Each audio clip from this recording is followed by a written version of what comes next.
এখন বাজে রাত ৩টে আর আমরা এই ভোরবেলা মানে ভোর নয় ভোরের ঠিক আগের মুহূর্তে উঠে পড়েছি, কারণ আমরা যাব ৪টের মঙ্গল আরতি দেখতে। আর উঠেই আমরা যা এক্সপিরিয়েন্স করলাম, জাস্ট মনে হচ্ছিল আমরা মায়াপুর নয় পাহাড়ে চলে এসেছি।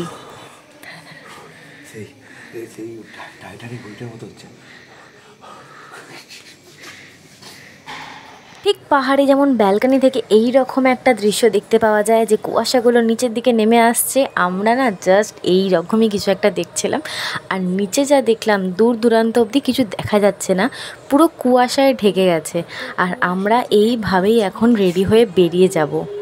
আর আমাদের মতো অনেকেই যাবে, তাই জন্য কিন্তু তাদের গাড়ি অলরেডি সেখানে নিতে চলে এসছে। আর আমাদের কিন্তু নিচেই টোটোওয়ালা দাঁড়িয়ে আছে। আর মন্দিরে কিন্তু ফোন অ্যালাউ নেই, তাই আমরা কিন্তু এখন আর ফোন নিয়ে যাব না। 2000 years later. Good morning everyone, আমরা এখন আছি মায়াপুরে। আর এখন বাজে সকাল 7টা। আমরা 4টের সময় উঠে মঙ্গল আরতি দেখতে গেছিলাম, কিন্তু যেহেতু ফোন নিয়ে যায়নি তাই ভিডিও করা হয়নি। আর তখন যা কুয়াশা ছিল, হয়তো আমার থেকে এক হাত ডিস্টেন্সে মানুষকে দেখা যাচ্ছিল না। তো এখনও দেখো 7টার সময় পেছনে কুয়াশাটা, আর আমার সত্যিই মনে হচ্ছে যে আমরা পাহাড়ে চলে এসেছি। মানে পুরো পাহাড় পাহাড় ভাইব আসছে এখানে এইরকম কুয়াশা দেখে। মানে আমাদের শহরাঞ্চলে তো এমনিও কুয়াশা দেখতে পাওয়া যায় না খুব একটা, কিন্তু এইখানে কুয়াশাটা দারুণ লাগছে। আর আমরা রেডি হয়ে গেছি, এখন বাজে হচ্ছে 7টা। আমরা আবার যাচ্ছি আরতি দেখতে মায়াপুর মন্দিরে। আর ওখানে একজন দাঁড়িয়ে দাঁড়িয়ে আমাদের ডাকছে, ওই যে। তো চলো টাটা। আর মন্দিরে যাওয়ার আগে একটু ফটোশ্যুট করে নিচ্ছিলাম, কারণ আমরা কিন্তু মন্দির থেকে এসে আর বেশি টাইম পাবো না, কারণ আমাদের ব্যাগ গোছানো হয়ে গেছে। আর মন্দির থেকে ফিরেই আমরা বাড়ি যাব। এখানে কতটা শিশির পড়েছে এখানে দেখতে পারবো। দেখো আমি জলগুলো এত শিশির পড়েছে। চলো আমরা মন্দিরে যাই এবার।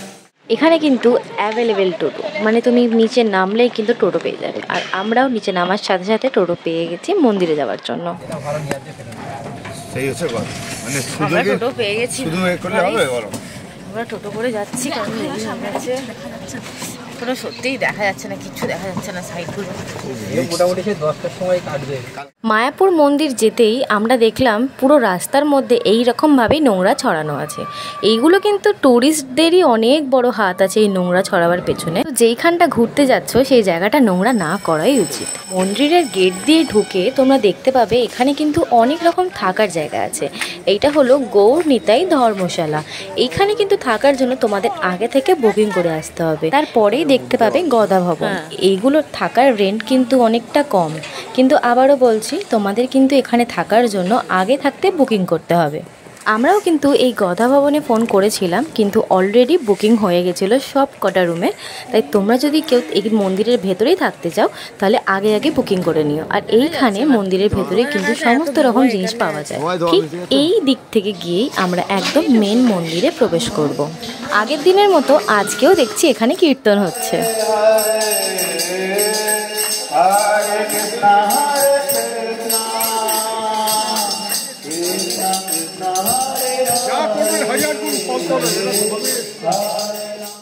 কৃষ্ণ নাম শুনতে এত ভালো লাগছিল, তাই অনেকক্ষণ সেখানে আমরা দাঁড়িয়েছিলাম। আর তারপরেই যাচ্ছি আমরা ইস্কনের মেন মন্দিরের দিকে। আর মেন মন্দিরের ঠিক আগেই দুপাশটা এরকম সুন্দর করে সাজানো। আমি কেন বলেছিলাম যে বেস্ট সিজন কি মায়াপুর ইস্কন আসার জন্য, তো আমি বলবো শীতকালে তোমরা এসো, গরমে আসতে পারো, কিন্তু শীতকালে বেশি বেশি করে এসো, এই রকম ভিউ পাবে তোমরা দেখতে। মন্দিরে যেহেতু ফোন বা জুতো অ্যালাউ নেই, তাই এইখানে কিন্তু তোমরা ফোন বা জুতো জমা দিয়ে কুপন নিয়ে মন্দিরে প্রবেশ করতে পারো। আমরা কিন্তু মন্দির যাওয়ার জন্য এইখানেই জমা করে গেছিলাম। তারপরে আমরা মন্দিরের ঠিক ব্যাক সাইডে যে গার্ডেনটা আছে সেই গার্ডেনটা দেখতে যাচ্ছি। মন্দিরের পেছন দিকের গার্ডেনটা কিন্তু আরও সুন্দর, জাস্ট দেখো। তোমাদের আমি সমস্ত কিছু এই ভিডিওটায় দেখাবো। আর এই ফুলটা কিন্তু আগের দিন চৈতন্য মঠেও দেখেছিলাম আমি, তোমরা কেউ নাম জানলে অবশ্যই জানিও। আর পুরো মন্দির চত্বরটা ঘোরার জন্য কিন্তু তোমাদের অনেক টাইম লাগবে, তাই হাতে কিন্তু সময় নিয়ে এসো। আর মর্নিংটা কিন্তু বেশি ভালো করে ঘুরতে পারবে। আগের দিন রাত্রিবেলা এসেছিলাম, কিন্তু অত সুন্দরভাবে আমরা জিনিসগুলো দেখতে পাইনি। আমারও গোছানো ব্যাগ গোছানো হয়ে গেছে, চলো বাড়ি যাওয়ার টাইম হয়ে গেছে। আমার মন খারাপ লাগছে এবার। এখানে একদিন তাড়াতাড়ি কেটে গেল তুম করে। কালকে সকালে এসে পৌঁছলাম, দুপুরটা থাকলাম, রাত্রিটা বাস। আজকে সকালবেলা কটায় ট্রেন আমাদের? আমাদের 11:24 ট্রেন। 11:24 ট্রেন। বাবা বাড়ি পৌঁছে আবার আমাদের মায়াপুর ঘোরা কমপ্লিট হয়ে গেছে। আর সত্যি কথা বলতে গেলে আমার খুব মন খারাপ করছে এখান থেকে যেতে। আমি এই লাইফে ফার্স্ট টাইম এসেছিলাম মায়াপুর। আমি তো এর আগে কোনোদিন আসিনি, তা প্রথমবার এসেই আর ভেতরে যা অনুভূতি সেটা হয়তো আমি ভিডিও করতে পারিনি, কেউই ভিডিও করতে পারে না, কিন্তু দারুণ দারুণ। কুয়াশাটা কমছে না, কুয়াশাটা উল্টে বাড়ছে, কারণ যাও দেখা যাচ্ছিল তাও এখন আর কিছু দেখা যাচ্ছে না এখান থেকে। তোমরা দেখতেই পাবে এখন কিন্তু বাজে 9টা, আর 9টার সময় এখন এইরকম, হ্যাঁ সকাল 9টা, অবভিয়াসলি সকাল 9টা, আর ঠিক এই রকম দৃশ্য। আর এই তো আমাদের অপোজিটে মেন মন্দির।